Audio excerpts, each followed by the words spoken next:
কিছু মানুষকে ইদানিং দেখা যাচ্ছে যারা প্রেমের আলাপ ছাড়া কোনো আলাপ নাই, কখনো ব্রাজিলের কথা বলতেছে, আর্জেন্টিনার কথা বলতেছে, মানে কিভাবে, যারা আজকে সকালবেলায় তোমরা খেলা দেখেছো, আবার বলতেছে যে গার্লফ্রেন্ডকে মেসেজ ড্রপ করার কথা। ব্রাজিল কিংবা আর্জেন্টিনা এই দলকেই সাপোর্ট করো না কেন, সকলের উদ্দেশ্যেই আমি একটা মেসেজ ড্রপ করতে চাই। তোমরা যারা রিলেশনে আছো, ইমিডিয়েটলি তোমার পার্টনারকে একটা মেসেজ ড্রপ করো। আমি বলি কি, যে এমন কথা বলে শুধু মেসেজ ড্রপ করার কথা, ওকে থানায় ড্রপ করেন, অথবা ওকে পাবনা পাগলা গারদে ড্রপ করেন।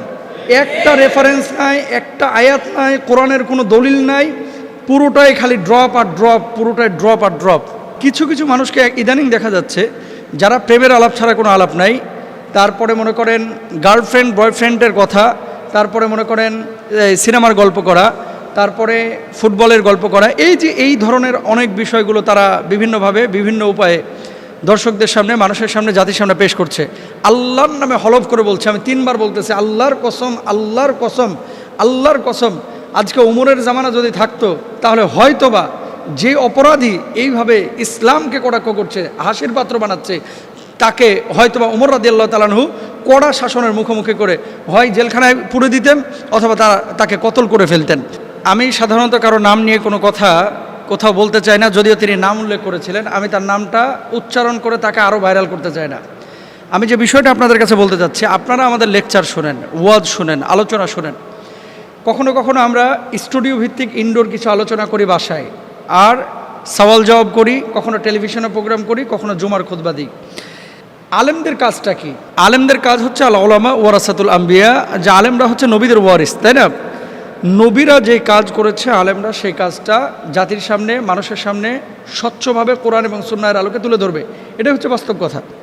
এখন বর্তমানে এই সোশ্যাল মাধ্যম বা এই যুগে ফেসবুক, ইন্টারনেটে যারা আপনারা সম্পৃক্ত আছেন, আপনারা দেখেছেন যে আলহামদুলিল্লাহ এদেশে অনেক ইসলামিক স্কলার যাদের আলোচনার মাধ্যমে অনেকে অমুসলিম থেকে মুসলিম হয়েছে, অনেকে বেনামাজি থেকে নামাজি হয়েছে, অনেকে মুখলিস দায়ী হয়েছে, অনেকে তাকওয়াবান হয়েছে।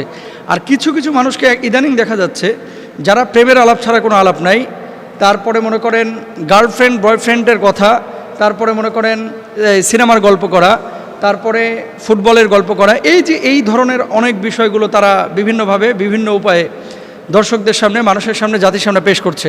আল্লাহর নামে হলফ করে বলছে, আমি 3 বার বলতেছি, আল্লাহর কসম, আল্লাহর কসম, আল্লাহর কসম, আজকে উমরের জামানা যদি থাকতো তাহলে হয়তোবা যে অপরাধী এইভাবে ইসলামকে কটাক্ষ করছে, হাসির পাত্র বানাচ্ছে, তাকে হয়তোবা উমর রাদিয়াল্লাহু তাআলা আনহু কড়া শাসনের মুখোমুখি করে হয় জেলখানায় পুরে দিতেন, অথবা তাকে কতল করে ফেলতেন।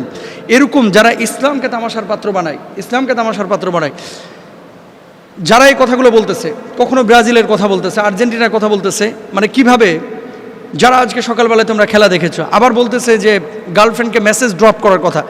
আমি বলি কি, যে এমন কথা বলে শুধু মেসেজ ড্রপ করার কথা, ওকে থানায় ড্রপ করেন,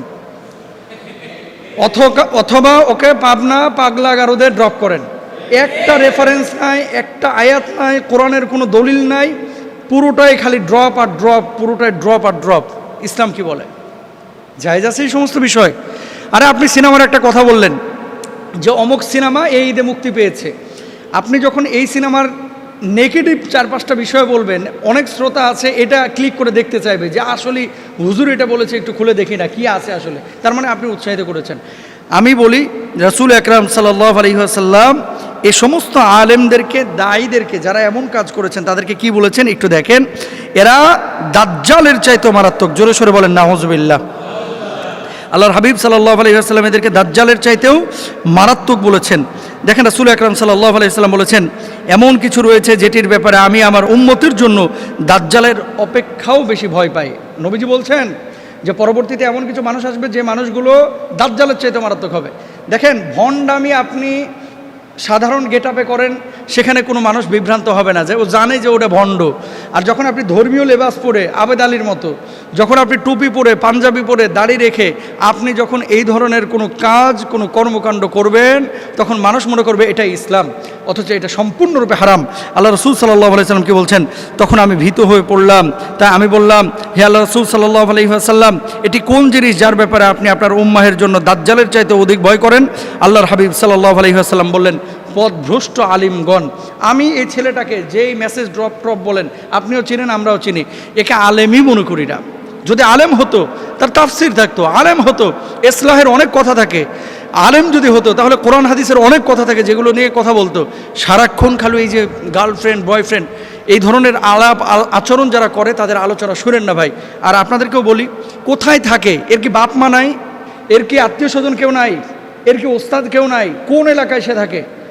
তাকে হয় শাসন করেন অথবা তাকে নিয়ে গিয়ে আইনের হাতে তুলে দেন, পুলিশের হাতে তুলে দেন। এবং এই সমস্ত পাগলামি যারা করে এরা শুধুমাত্র নিজের ক্ষতি করতেছে না, বরঞ্চ সমষ্টিগতভাবে ইসলামের ক্ষতি করতেছে। এদের ওয়াজ শোনা যাবে না, এদের থেকে দূরে থাকবেন, মাহফিলে এদেরকে নেবেন না, এদেরকে মসজিদের ইমামতিতে নেবেন না। এরা ফাসেক। এই সমস্ত মানুষগুলো হচ্ছে ইসলামের সাথে বেইমানি করে, গাদ্দারি করে। আল্লাহ তাআলা আমাদের সবাইকে হেফাজতে রাখুন। হক্কানে আলেমদের আলোচনা শুনুন। আমাদের এলাকায় সম্ভবত একজন শাশুড়ি তার বউ